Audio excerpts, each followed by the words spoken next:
So I started the recording, and so I just wanted to say really briefly thank you for being part of this 2021 New Mexico Science Fiesta presentation. We're really excited for this one. Really interested to learn about aquaponics, and glad to have you all here. So I'll let you take it away. Thank you. Okay, so can everyone hear me?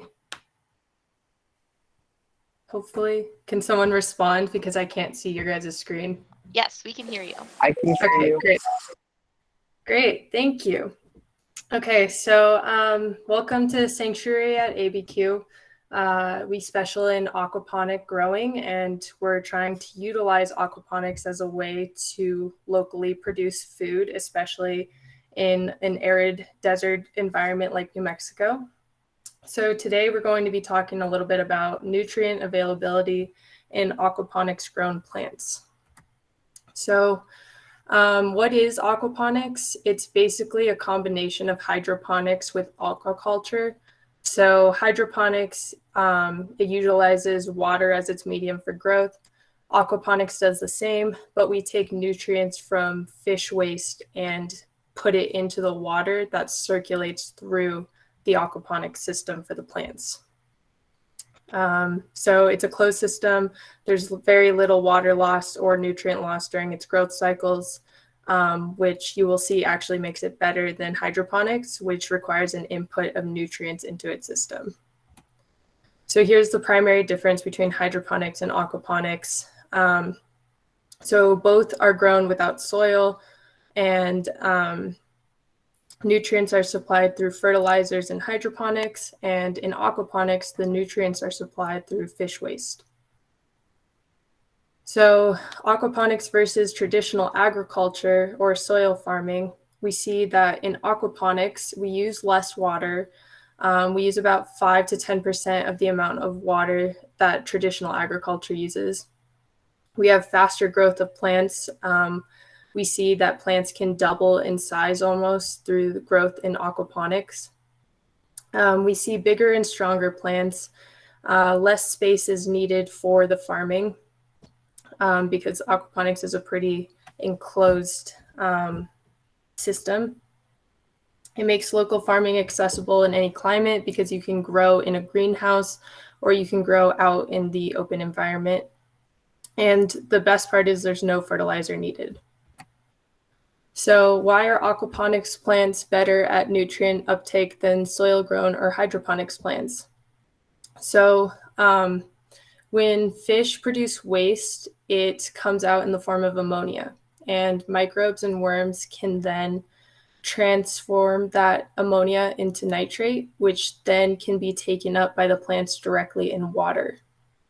And so this is the nitrogen cycle in aquaponics. So we have our fish feed, which is the nitrogen input. The fish eat the feed and they excrete waste in the form of ammonia, which then goes through a process called nitrification to produce nitrate, which then is a form of nitrogen suitable for plant uptake in an aquaponic system. So here's a list of the essential nutrients in plants. So we have our four. Natasha, real quick, we're still seeing your first slide. So I think whatever your setting is for your presentation, we might just be missing. Oh, okay, I'm sorry about that. No worries. Google's Okay, a little fun. I'll give a. Can you see it now or? Yes. Okay, I'm just going to present essential elements. So. Essential elements. Okay. And now background. Background. Mm-hmm. Okay, I think there's just a little delay. So I'm just going to present like this. I'll use my mouse and everything to show you guys, but let me just briefly go through that again. What is aquaponics? Using aquaculture and plants in tandem to grow plants. This was hydroponics versus aquaponics. You can see that aquaponics uses fish. Hydroponics does not. Aquaponics versus traditional agriculture uses less water, faster growth of plants. Why are aquaponics plants better at nutrient uptake? Because they use microbes to undergo nitrification, which we see in this slide, So fish produce ammonia, which then goes through nitrification with the nitrates to produce nitrate, which then can be taken up by the plants directly through the water. Okay, so we have a table of the essential nutrients here. These 4 nutrients at the top are basically essential to all life, and you can source them from air, water, and soil.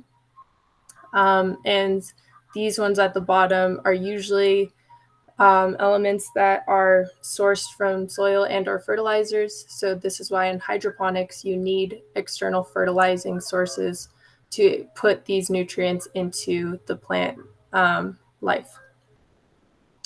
Okay, so when you think about aquaponics, there are different ways to manipulate the nutrient contents in your aquaponic system. And this means that we can produce with specific nutrient contents to deliver specific nutrients to consumers. So what that means is if you wanted to grow a plant that had a higher concentration of iron than normal plants, then you could do so in the aquaponic system because of the delivery of nutrients to the plants. So I'm going to go through each of these 16 elements. So we have carbon first. Carbon is essential to all living organisms. It is the reason that we have organic matter because mostly everything in the human body is made of carbon. I mean, our skin, hair, bones, blood, and tissue, they're all made of carbon because carbon is very stable and it can bind with any other element. So carbon is necessary for plants to grow stems and form flowers and seeds, and it's also necessary for photosynthesis when plants take up carbon as carbon dioxide. Next, we have hydrogen. It is the second most abundant element in the human body. Nearly all organic compounds include hydrogen, and plants and animals get hydrogen from water, and plants use water for photosynthesis. Humans use water to make sugars, proteins, amino acids. Next, we have oxygen. Oxygen is an essential element for human function. We take it in as through the air we breathe. And then this oxygen is passed into our bloodstream. It's pumped to the heart and is distributed through the body via blood. Plants release oxygen as a byproduct of photosynthesis. So we see here that plants release oxygen that humans breathe in, and then we release carbon dioxide, which plants then take in. Oops. All right, next we have nitrogen. So nitrogen serves as a food source for plants. It supports plant growth and production of fruits and vegetables and is a very essential element to plants as well as humans. Humans use nitrogen in forming DNA, RNA, proteins, and ATP. And humans can get nitrogen from consuming foods with protein in them, for example, beans. So that was a look at the 4 elements that you can source from the air, water, and soil and are basically very essential to all living organisms. So now we're going to look at these last 12 elements that are sourced from either soil and or fertilizers. So first we have phosphorus. Phosphorus is found in every living plant cell, vital for plant growth, transfer of genetic information, energy transfer, formation of sugars, photosynthesis. It's one of the elements that's basically essential for plant functioning. Humans use phosphorus to build healthy bones. We can find phosphorus in protein foods, such as milk and milk products, meat, beans, lentils, nuts. If you had a phosphorus deficiency, it could lead to fatigue, muscle and bone pain, weakness, and even anxiety. Next, we have potassium, which is an inorganic cation that catalyzes certain reactions within plants. We can see here that potassium plays a role in water movement by closing and opening the stomata. So potassium is also an inorganic cation in humans, and it helps heartbeat to stay regular and move nutrients into cells and waste products out of cells. So we can find cantaloupe in bananas. Oh, we can find potassium in bananas, cantaloupes, dates, melons, raisins. Potassium deficiency can result in fatigue, muscle cramps, and abnormal heart rhythms. So next we have calcium. Calcium helps to build strong cell walls and cell membranes. And in the same light, it helps humans to build strong bones and teeth and regulate muscle function. So these are a bunch of the calcium-rich foods. There are a lot of them. Calcium is pretty necessary in our diet for healthy functioning because without calcium, we can see osteoporosis, osteopenia, dental changes, cataracts, and alterations to the brain. So magnesium is what makes up the majority of chlorophyll in plants. When you look at a leaf of a plant that's low in magnesium, you see that there's a lot of yellow in the plant. And since chlorophyll's green and gives plant that rich green color, this is a leaf of adequate magnesium. And you can see that it's a lot greener than this one. So plants who have too little magnesium will have poor functioning chlorophyll and slowed plant growth. Magnesium is important for humans because it participates in 300 biochemical reactions within the body. It's very necessary for nerve and muscle function. Foods that are high in magnesium are pumpkin seeds, almonds, spinach, and magnesium deficiency can result in weakness, abnormal heartbeat, nausea, fatigue, and muscle spasms. So next we have sulfur. It's a vital plant in the production of proteins and chlorophyll, and humans need sulfur to form certain amino acids. So sulfur is found in cauliflower, broccoli, kale, leeks, and garlic. And if you have a sulfur deficiency, that could lead to fatigue, depression, and degenerative disease. Oh my goodness. Okay, so next we have boron. Boron plays a really important role in growth of plants. So if you see here, we look at the roots of both of these plants, and we see that if you have low boron, you have less root growth than if you have adequate boron, and same here. So it's because boron moves nutrients throughout the plant. And in humans, boron helps metabolize key vitamins and minerals and has a key role in bone health, and it can also affect sex hormone levels. So prunes, avocados, and pears contain a lot of boron, and while boron deficiency is rare, it could result in electrolyte imbalance, poor bone health, and poor immune system functioning. So next we have zinc. This is a plant showing optimum zinc levels. It has a lot of stems and nodes, and on the other side, we're seeing... still stuck on the magnesium slide.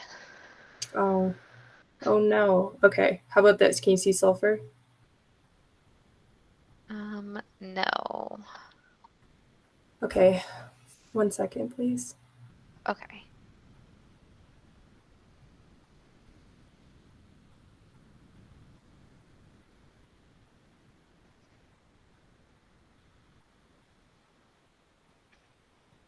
Okay.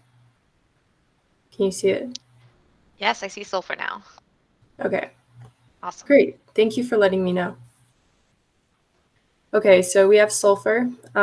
It's found in abundance in garlic, arugula, broccoli, cauliflower. Good for the building of amino acids and proteins in plants. Next, we have boron. Boron contributes a lot to growth because it moves nutrients up and down through the plant. It's important in humans because it has a key role in bone health. Zinc is important because it helps elongate stems in plants, and it helps form these branching of the leaves. So here we see optimum zinc, but we can also have zinc toxicity on the other side if we have excess zinc. And in humans, zinc plays a role in cell division, cell growth, wound healing, the breakdown of carbs, and proper immune system functioning. So we have foods that are high in zinc include milk, eggs, oysters, peanuts, beets. And if you have a zinc deficiency, it can result in growth retardation, loss of appetite, and impaired immune function. So next we have copper. Copper is important for nitrogen and carbohydrate metabolism in plants. Copper works with iron in humans to produce healthy blood cells. And some of the foods that are rich in copper include mushrooms. This is dark chocolate, sunflower seeds, shellfish. And then if you have a copper deficiency, that can lead to problems with connective tissue, muscle weakness, anemia, and paleness. So next we have manganese. Manganese is used in the process of photosynthesis and nitrogen assimilation for plants. We can see that this is what manganese deficiency looks like. So it plays a big role in the process of photosynthesis and chlorophyll formation. Manganese helps the human body form connective tissue and helps in blood clotting and also with the regulation of sex hormones. So we have rice, chickpeas, butternut, some types of beans. They are pretty high in manganese, and manganese deficiency can result in poor bone growth, low fertility, and impaired glucose regulation. So next we have iron. Iron is involved in the synthesis of chlorophyll and is essential for the maintenance of chloroplasts. So again, we see that if you have low iron in your leaf is more yellow than a leaf that has adequate iron. So in humans, iron is part of hemoglobin, which is a protein that carries oxygen from our lungs throughout our bodies, and it helps muscles store and use oxygen properly. So you can find a lot of iron in broccoli, peas, walnuts, and pumpkin seeds. And iron deficiency can result in anemia, fatigue, dizziness, and brittle nails. Next, we have chloride. So plants take up chloride as a chlorine ion from solid solution, and it plays important roles in photosynthesis, osmotic adjustment, and suppression of plant disease. But an excess of chloride can mean toxicity to the plant, which we could see through these brown and wilted leaves at the tips of the leaf. So in humans, chloride is a component of all body secretions and excretions through anabolism and catabolism. Oops, sorry about that. So we can find chloride in seaweed, rye, tomatoes, lettuce, celery, and olives especially. And chloride deficiency can include fluid loss, dehydration, weakness, and fatigue due to its role in osmotic pressures. So finally, the last nutrient we have is molybdenum, and it plays a key role in nitrogen fixation. In this picture, we can see some discoloration at the leaves and some wilting, which is a result of molybdenum deficiency. And molybdenum is used in the human body to activate enzymes and remove toxins from the body. So beans, lentils, grains, peas, and nuts are really great for that process. And if your molybdenum deficiency is severe enough, that can lead to sulfite toxicity, and that can cause seizures, nausea, tachycardia, and even coma in extreme cases. So basically, the point of sharing all of those nutrients with you guys was to kind of explain how the foods we eat through the produce that we make is really vital to healthy and normal functioning of our bodies. And it could be a great way to work towards prevention of diseases and live a very healthful life. So now we're going to switch gears and go back to talking about aquaponics a little bit.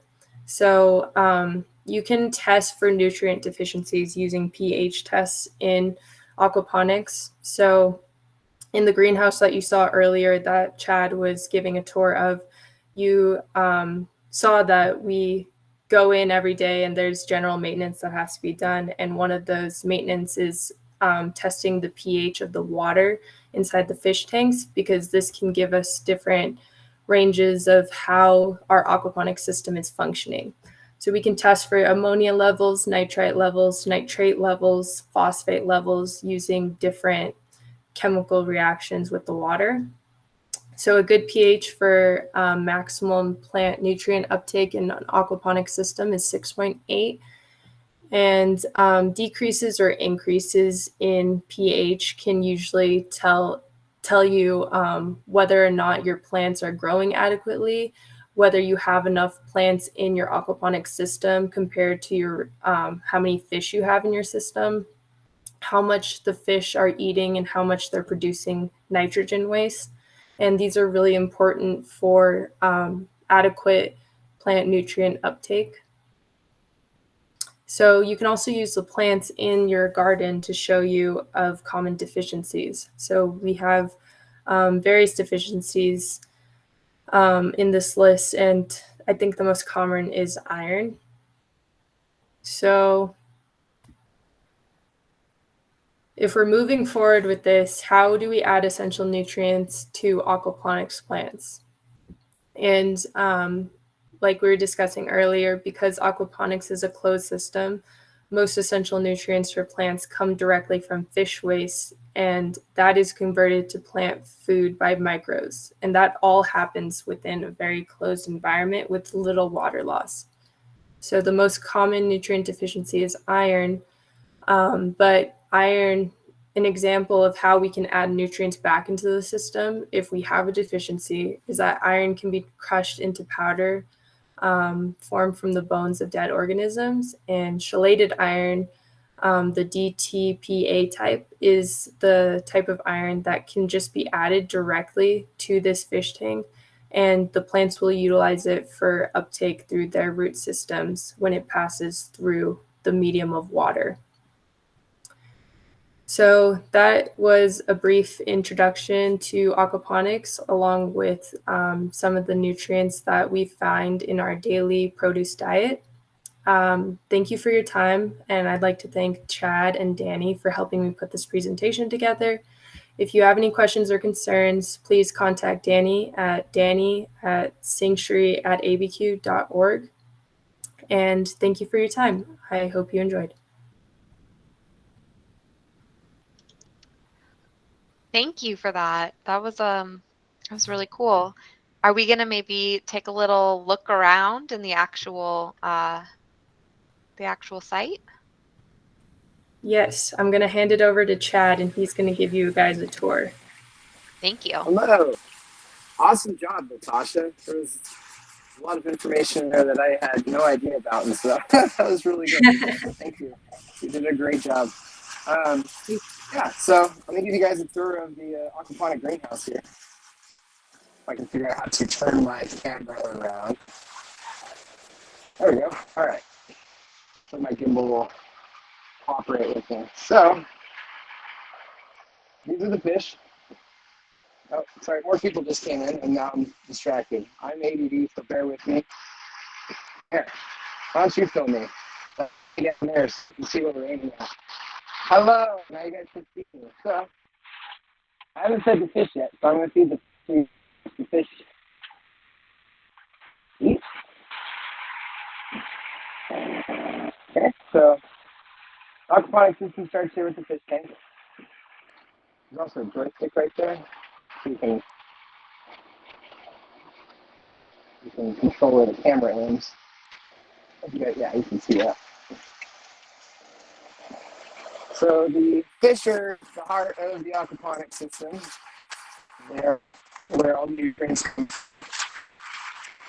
to feed the fish. So right here we have two IBC tanks that are, I think they're 200 gallons each or so. Good. Oh, I have my, yeah, you can film from wherever. So we probably have about 200 fish in here, and they range in size. Largest one's probably pushing a pound, maybe. So what happens in here is we have a pipe that goes all the way to the bottom. Way to the bottom.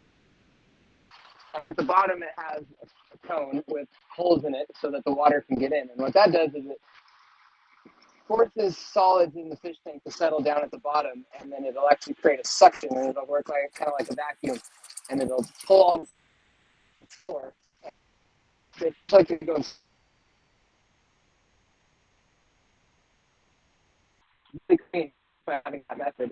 And this is a do-it-yourself system, so we use things like IBC tanks. If you're to do a commercial aquaponics system, you're going to want to use round tanks because the fish like to go in those circles, and so that gives them the freedom to really build those schools and do their swirling thing that fish like to do.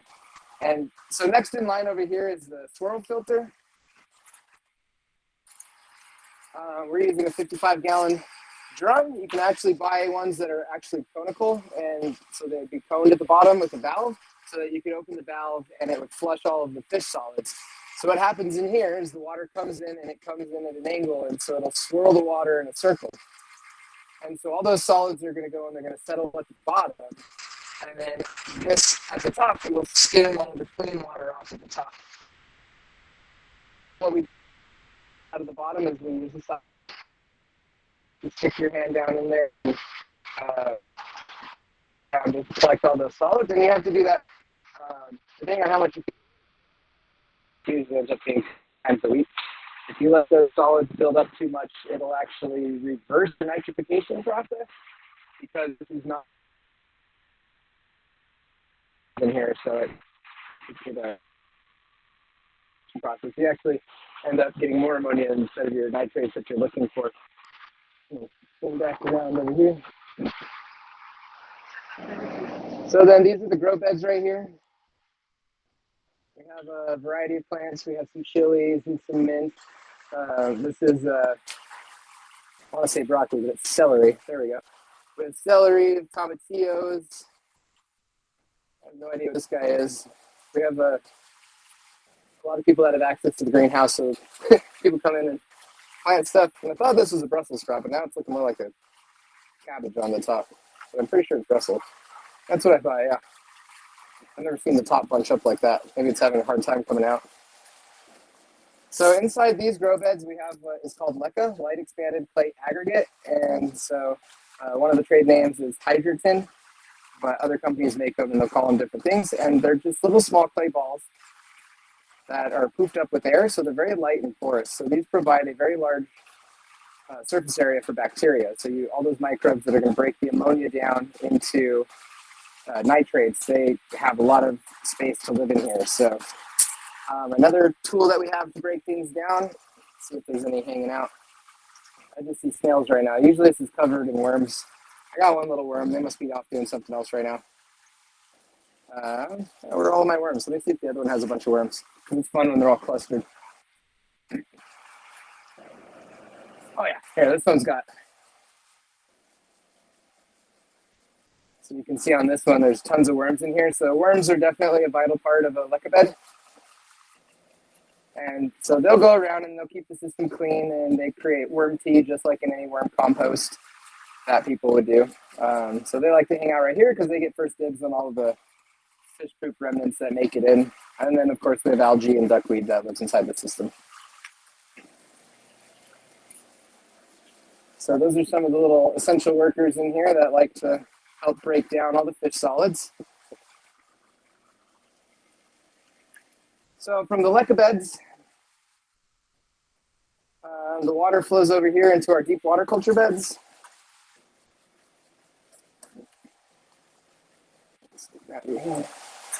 This my bag. And so these are deep water culture beds. If you click that button, the trigger twice up here, it'll straighten it out. If it gets all off on you. So these are our deep water culture beds. So they're about a foot deep. And so what happens in here is we grow the plants on floating rafts. And so as you can see underneath, the roots just hang out and live inside the water. And so it should take a head of lettuce about 6 weeks to grow. So this system right here, it's not very big, but can actually do 135 heads of lettuce a week if you're to utilize it at maximum capacity, which we're not right now, just because we have a hard time giving the lettuce away, which sounds weird, but it's just, yeah, that's what it is. And then, so the water will flow down through here. So this works like a conveyor belt. So you put your babies on one side, and then as you harvest off the other side, then you pull the rafts out, and then they're all floating. So then you can just push all the rafts down, and then you can reseed at the other end. These are 2 lettuce that went to seed over here. We just harvested them all. And so these are all the seeds that we harvested off of these 2 plants, including what's in this bag. So as you can see, just 2 heads of lettuce can give you a ton of seeds. And so here's a whole other generation of aquaponic lettuce. So this is actually, I think, 3rd generation aquaponic seeds.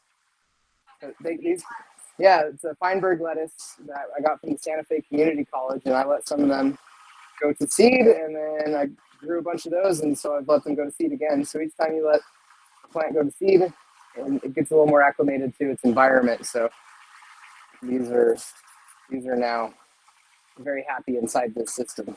They're designed and developed for it now. And then down here is the sump tank. So this is the lowest point in the system. So all the water is going to be gravity fed from the fish tanks, which is the highest point in the system, and then it drops all the way down just using gravity, all the way back down to the sump tank. And then inside the sump tank is where the pump lives, and the pump takes the water and pumps it back up to the fish tanks. So you only need 1 pump. And yeah, so that's how this aquaponic system is set up.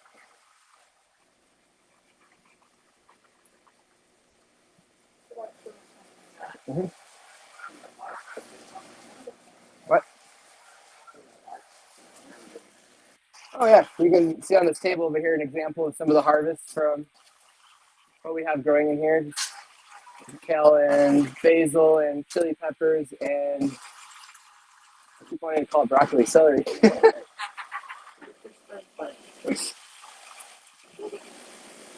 So one thing I've been growing celery at home, and I learned that actually, to get the best tasting, you should actually wrap it in black, or something to block the line to have not be too strong of flavor and not be too tough, like in these stems.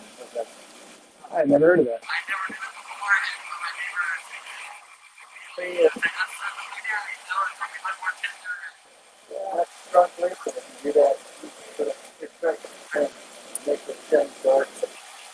I'll have to try that. This is Annie. And we got Dave over here. Cool. Yeah, you guys have any questions about what? Oh yeah, a gimbal.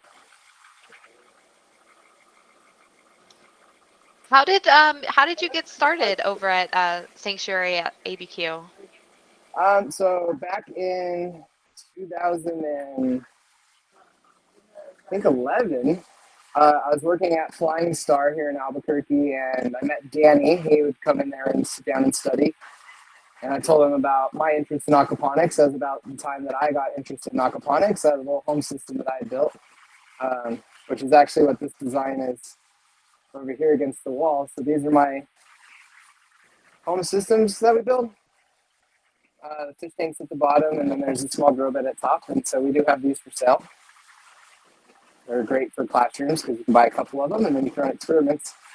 So I built one of those, and it was in my house, and I got talking to Danny, and then a few years went by, and I was still working at Flying Star, ran into him again, and then he told me that he had built this greenhouse. Well, he didn't build the greenhouse, he built the aquaponic system inside the greenhouse, and asked if I wanted to get involved, and so I started getting involved in here.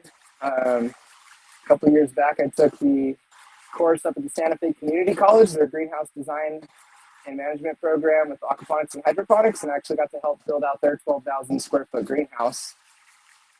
And yeah, so I keep doing aquaponics. I have a pretty cool aquaponic greenhouse in my backyard, and I have one in my kitchen growing bell peppers right now.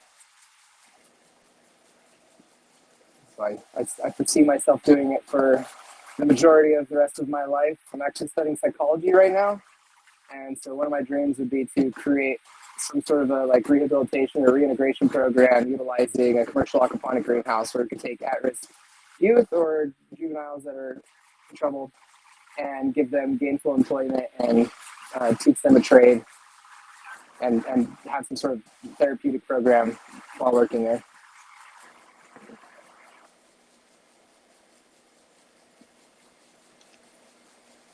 That's really cool. So I know that you have your greenhouse open today. Are there other times that it's open that people can come and check it out and see what's going on? Absolutely. You can always reach out to us at Sanctuary ABQ. We have our website. We also have our Facebook and Instagram, and we can set up a time to meet. And then we're also here on Tuesdays at 4 o'clock.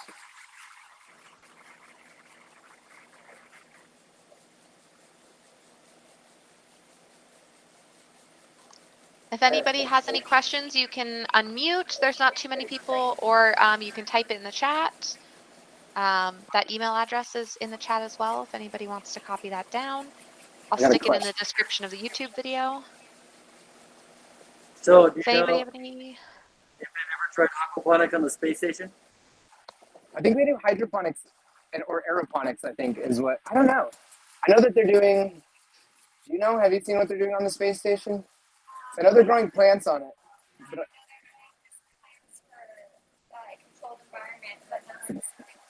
yeah, I think it would be hard to do aquaponics in space just because having the water wouldn't stay where you want it unless you had it spinning, maybe. I think it might be easier to do. I mean, you could do it with the vacuum, do like a modified aeroponics where you had a mister on one end with a fine mist, and then have a vacuum collecting the water on the other end, so that the water would have a continuous stream going through. Yeah, but I feel like it'd be easier to do some sort of like a sponge type thing where you just keep sponges saturated with water, because water and space will stay together really well.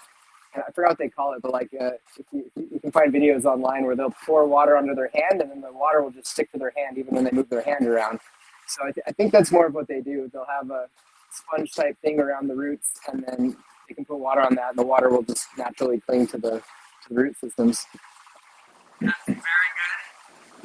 It's kind of a trick question because they do grow in the hydroponics, right? And they try hydroponic on the low split, so this is correct. Right now, they have green chilies with chili peppers on them that are about this long. They're all clicking right now. Yeah. I've got a picture of it on my phone. Oh, that's awesome. Every day, and I don't like the growth rate. But I'm just looking at the problem. The challenge is really fish them. So they're trying to. So aquaponics doesn't seem yet. So that would be a challenge, because then how would you? Because that's, if we're going to go and colonize Mars, aquaponics is the most viable method of growing on Mars. So getting fish out there, I guess you could freeze fish. Once you get back at the surface, yeah. But the question is, how do we get them to the space, while in space, if we can maybe freeze their eggs and then. Yeah, you'd have to freeze them, or you'd have to have a wheel so that they have synthetic gravity, and then they could. Yeah, then because I could picture fish wouldn't do very well in space just because they need to swim, and if the water, yeah, that'd be an experiment. That'd be a fun experiment. Question for Chad. Let me see here. Sorry. Like this, but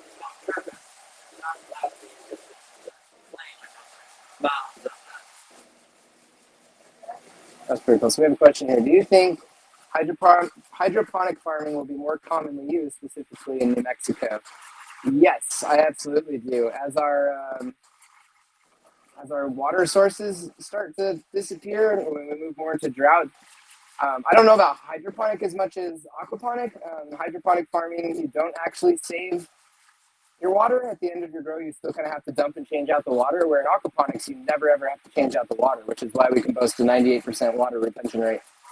And so I do see aquaponics becoming more commonly used, and hydroponics has its applications. It's really good for things like tomatoes, because you can just deliver the exact amount of water and nutrients that the tomato plant needs individually. But for things like lettuce, I think aquaponics works much better. And yeah, so just the fact that we don't have farmable land available, and our lack of water. Another cool thing about aquaponics that's going to make it a viable thing, I'm getting pushed on my thoughts. A viable method of farming in New Mexico is that you can actually build a greenhouse in an area that has brackish water. So it's been estimated that New Mexico has something like 15 billion acre feet of brackish water reservoirs underground, which you can't use for traditional farming because it's too salty. It's like salt water. But in an aquaponic system, you can actually, because you're not topping off so much water, right? Because on average, you're going to be topping off 2% of your volume a day. You can actually use that brackish water because the system will dilute it. And there's a couple different methods from desalinating using solar panels to solar evaporation, or you can run it through a specific grow bed that is salt tolerant with plants like, what's the cactus? I'm drawing blanks today. Cactus that likes salt.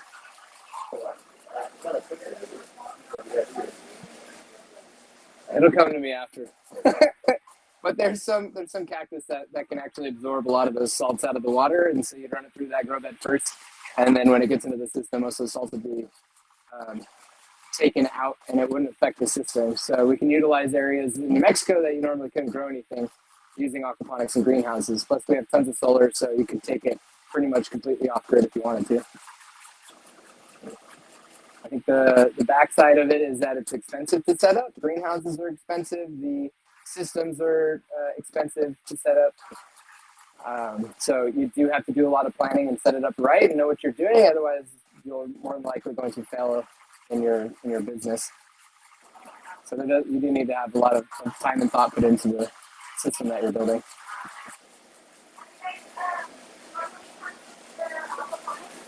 Any other questions?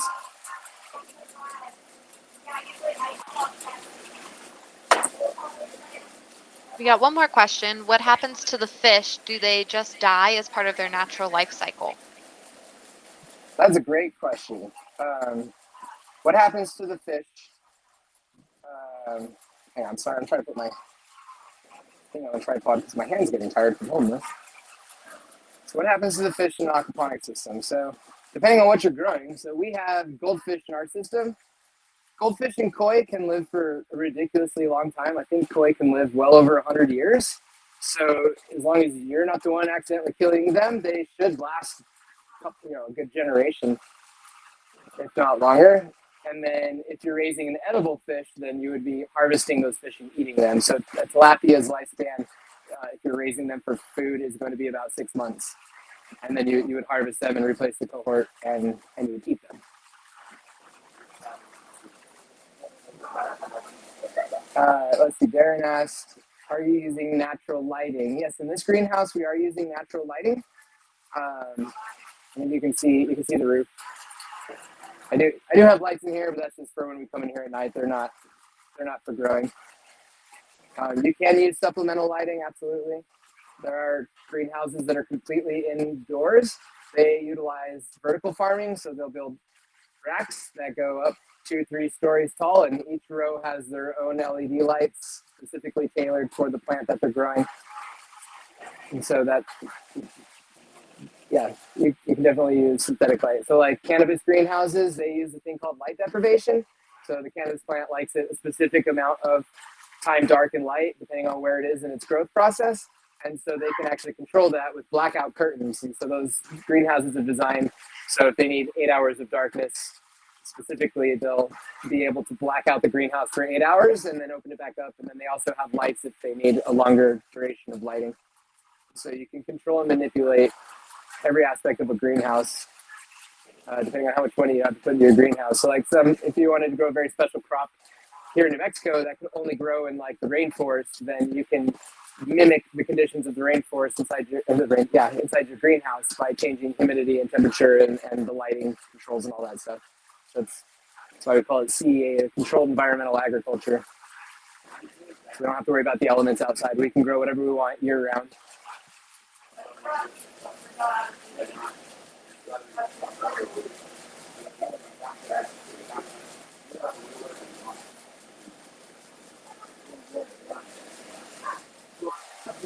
Let's see, Renee says, there's so much science to this. Thank you. Yeah, of course. Yeah, it is really fun.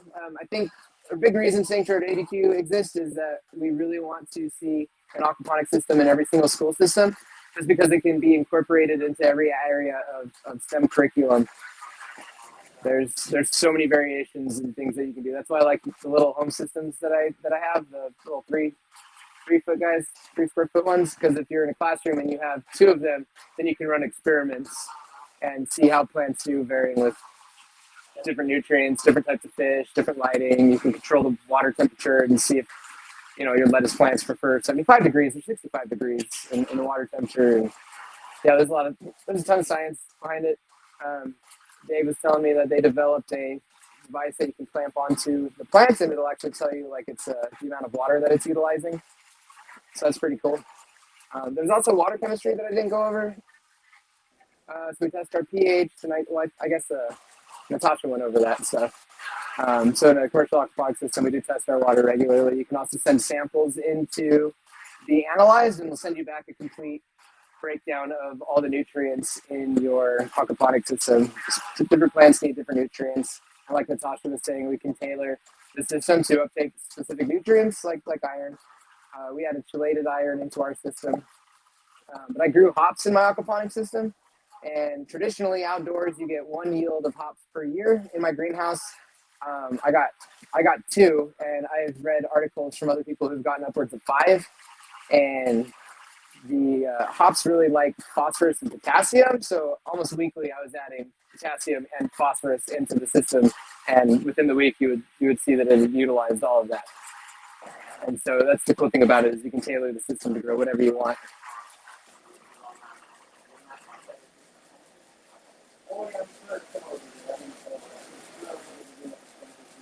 Let's see, Renee says, I love the school-based concept. In addition to the learning, there's some sustainability and hands-on application of STEM concepts there. Bonus, one class can grow lettuce and another can grow kale.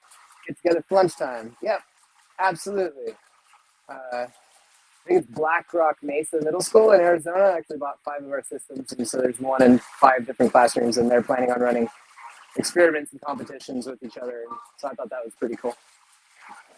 And yeah, the hands-on, it's also therapeutic. It's therapeutic to come out and get your hands involved in plants and feed fish and take care of things. And so it's good for your mind too. It's like a leveled up classroom pet. Yes. Because you have multiple fish and you have the plants, you have this whole thing going on. A classroom pet you can eat. Yeah. Yep. And we got worms and aphids, and we do ladybugs and praying mantis. And so you get to play with those guys too. So I guess that'd be in the integrated pest management, because we don't use pesticides, right? Because it could kill the fish. So in order to control pests, we have to use our hands, look for them, take them off, and then things like aphids, the best way to combat aphids is with ladybugs and praying mantis. So it's real fun. You can buy a box with 5,000 ladybugs, and then when you let them loose, they just go everywhere and they crawl all over you, and it's a really fun. It's really fun to do.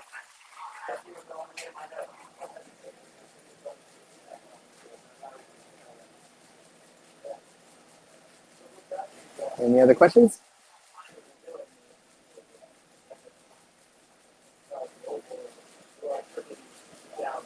Let's see. I did that before and learned ladybugs bite.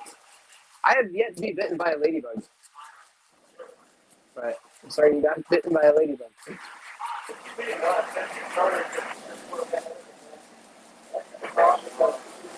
Do we have any more questions?